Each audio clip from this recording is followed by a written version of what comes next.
Bali menjadi salah satu destinasi terbaik di dunia, sehingga menjadi jujukan para wisatawan baik lokal hingga mancanegara. Pulau ini menawarkan banyak wisata eksotis yang jarang ditemui di belahan dunia lain. Keindahan alamnya, khususnya pantai, mampu menjadi magnet yang bisa menarik para wisatawan dari berbagai penjuru dunia untuk berbondong-bondong ke Pulau Dewata ini.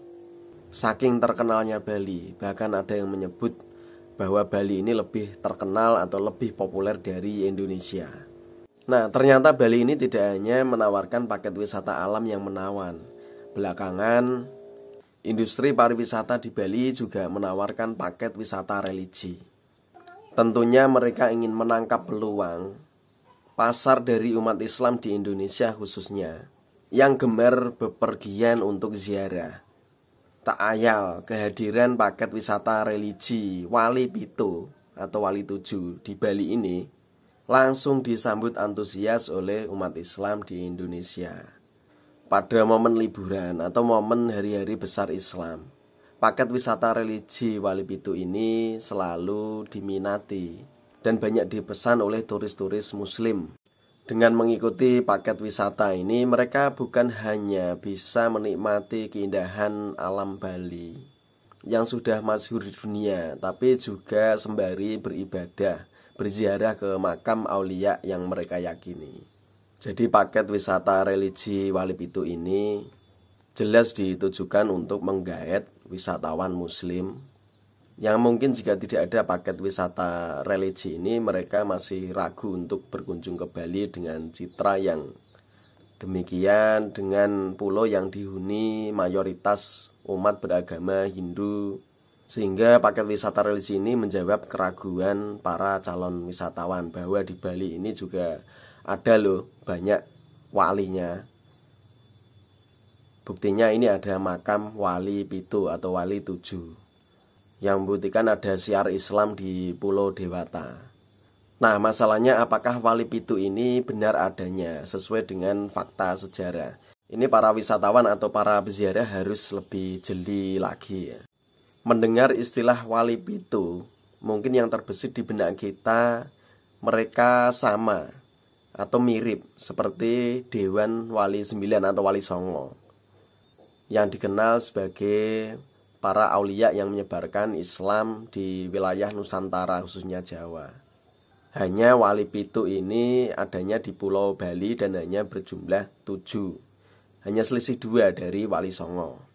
Dari segi istilah ini sudah seakan menyaingi predikat Wali Songo ya, mirip-mirip Wali Tujuh, Wali Songo.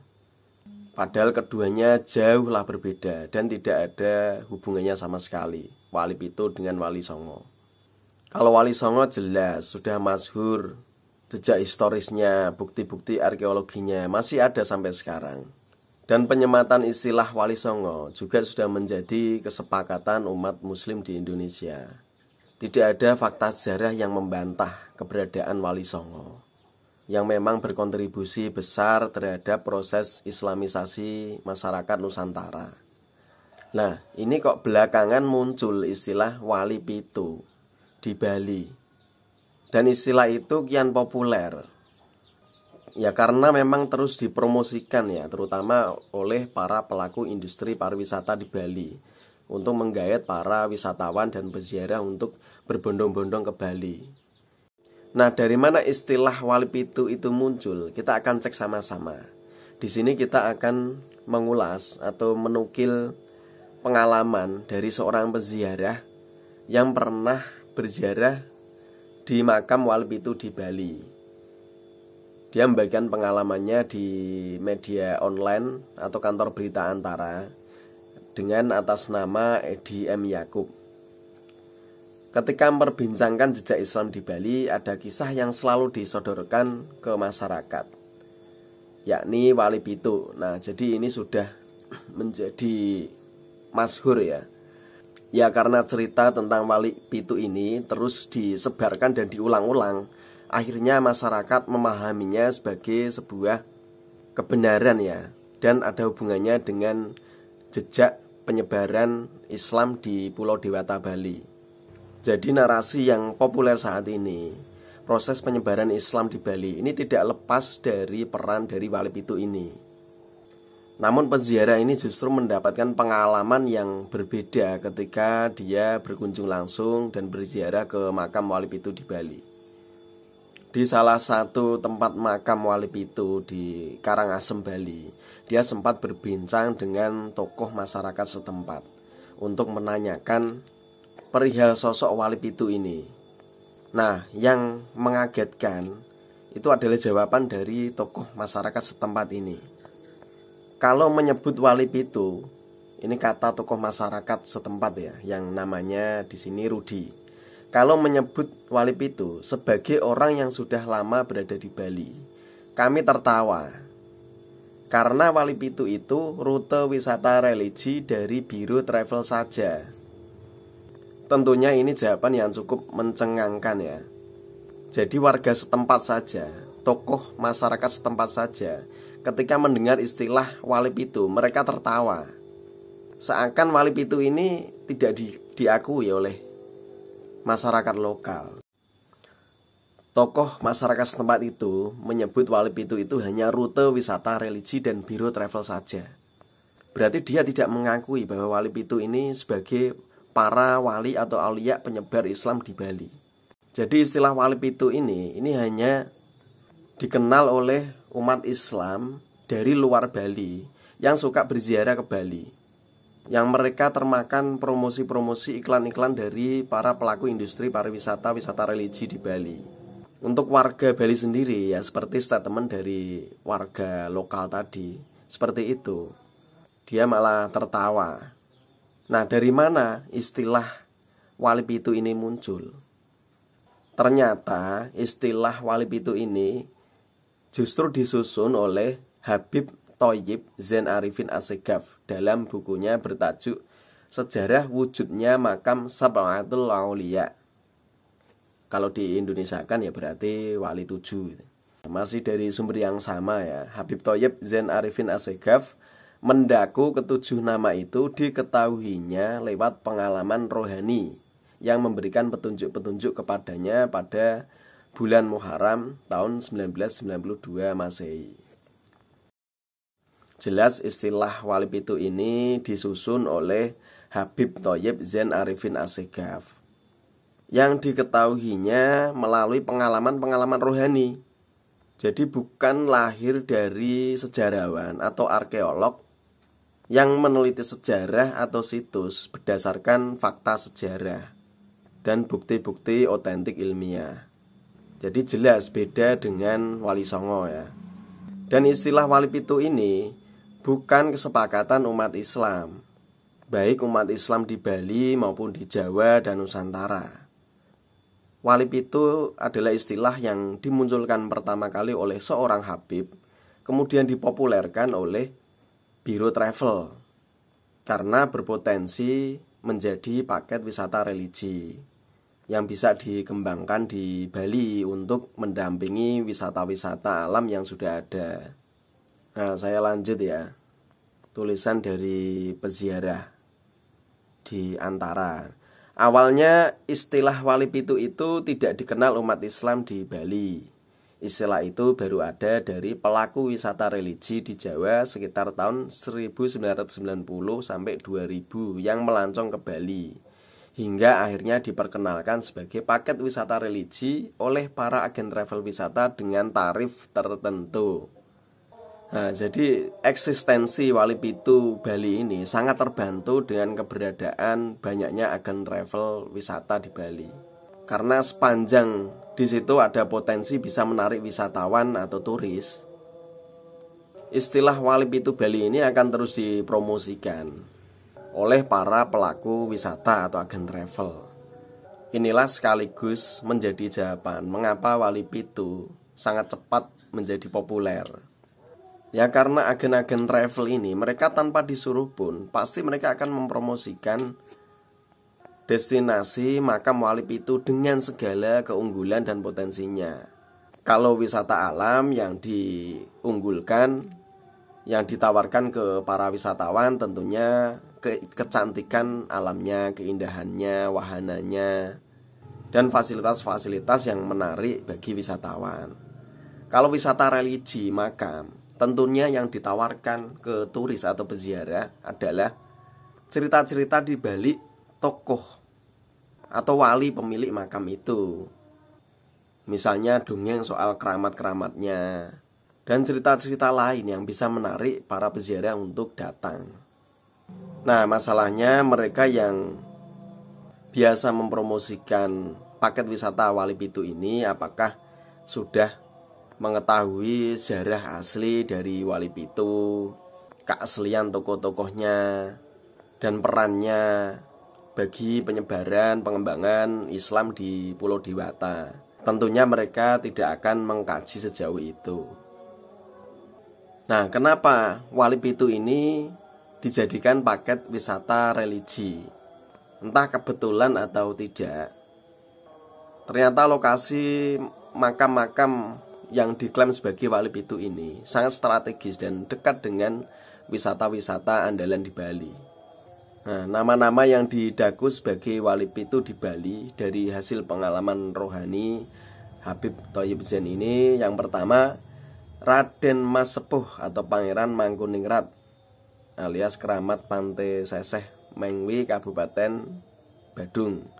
Terus yang kedua Habib Umar bin Maulana Yusuf Al-Maghribi di Keramat Bukit Bedugul Kabupaten Tabanan.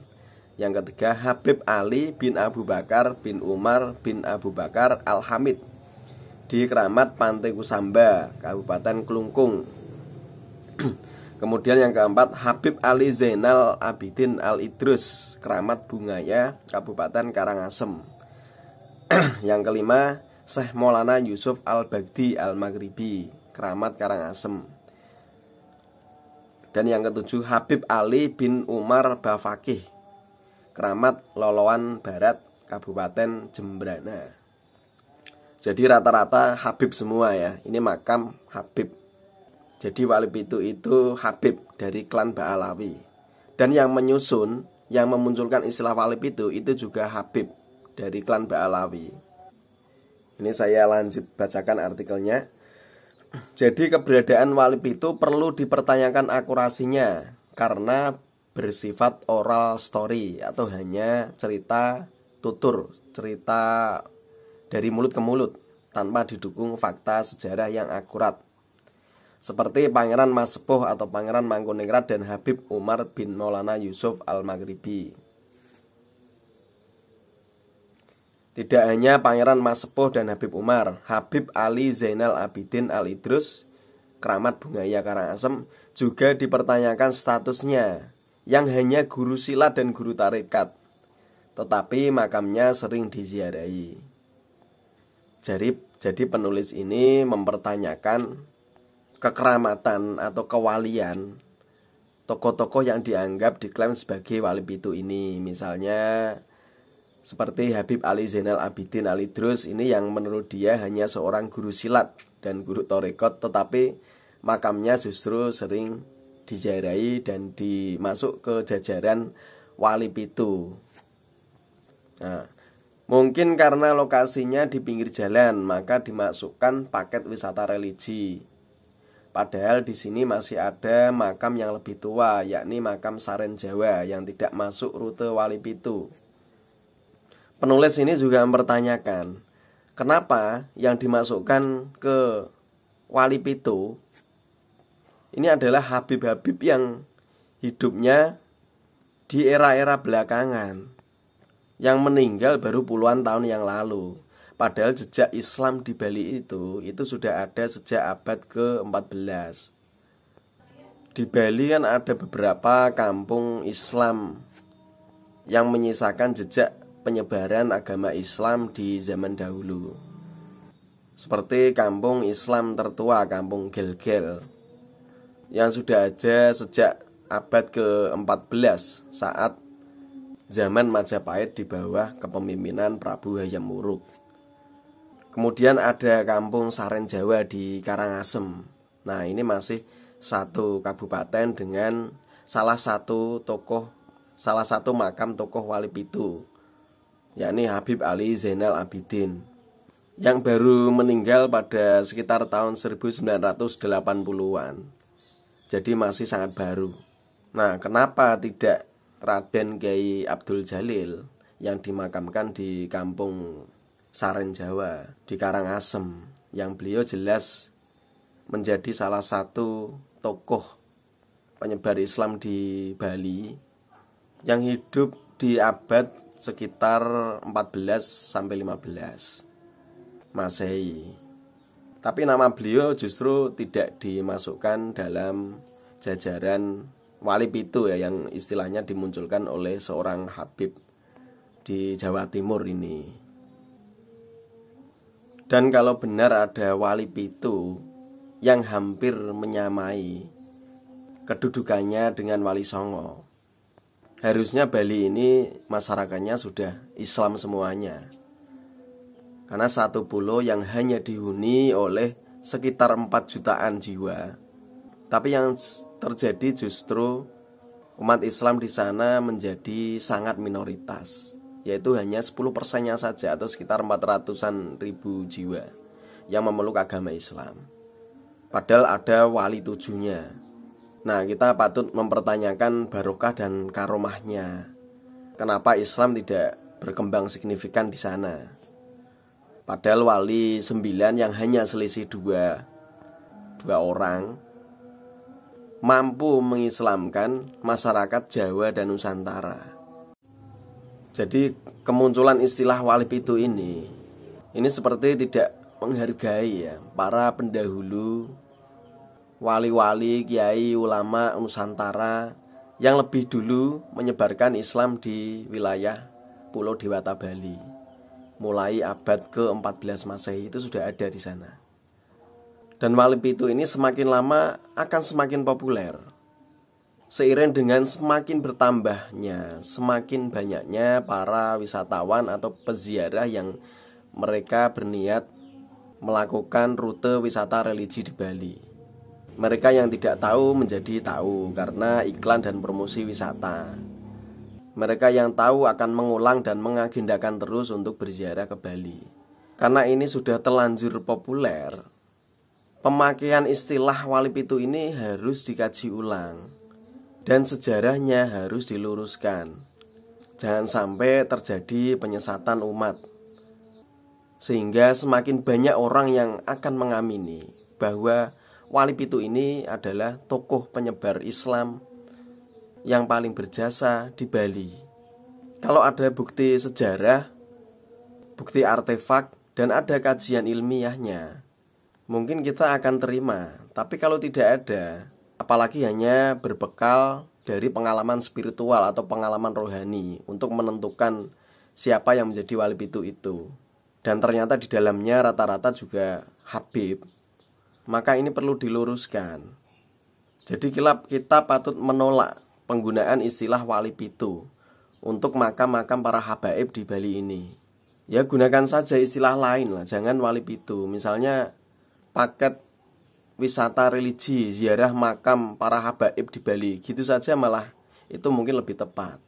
Jangan terlalu gampang memberikan label wali kepada makam seseorang, karena itu bisa menyesatkan orang awam. Saya yakin mereka yang selama ini berziarah, berbondong-bondong ke Bali untuk melakukan rute wisata religi ini, mereka tidak mesti paham dan mungkin tidak mau tahu perihal sejarah yang sebenarnya dari para tokoh-tokoh yang mereka ziarahi. Sebagian mereka mungkin hanya niat rekreasi, hanya karena ziarah sudah menjadi tradisi, ya kurang afdol lah kalau misalnya tidak dibarengi dengan ziarah, makanya rekreasi sambil ada ziarahnya. Dan para duriyah Wali Songo ini harusnya bergerak untuk menolak penggunaan istilah wali pitu di Bali. Pemunculan istilah wali pitu di Bali ini juga bisa mengaburkan sejarah penyebaran agama Islam di Bali yang sebenarnya.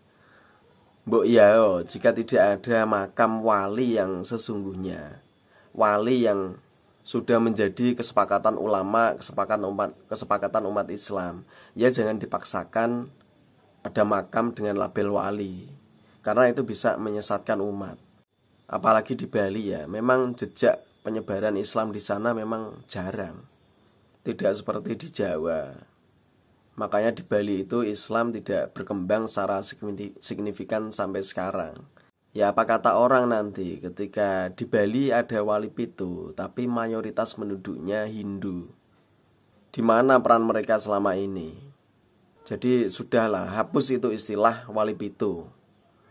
Kalau mau berwisata religi di Bali ya berkunjunglah ke kampung Islam tertua di Bali, misalnya kampung Gel-Gel dan kampung Saren Jawa. Yang di situ memang ada jejak penyebaran agama Islam di era Majapahit. Selebihnya ya silakan berrekreasi, menikmati keindahan alam dengan niatan yang positif. Wassalamualaikum warahmatullahi wabarakatuh.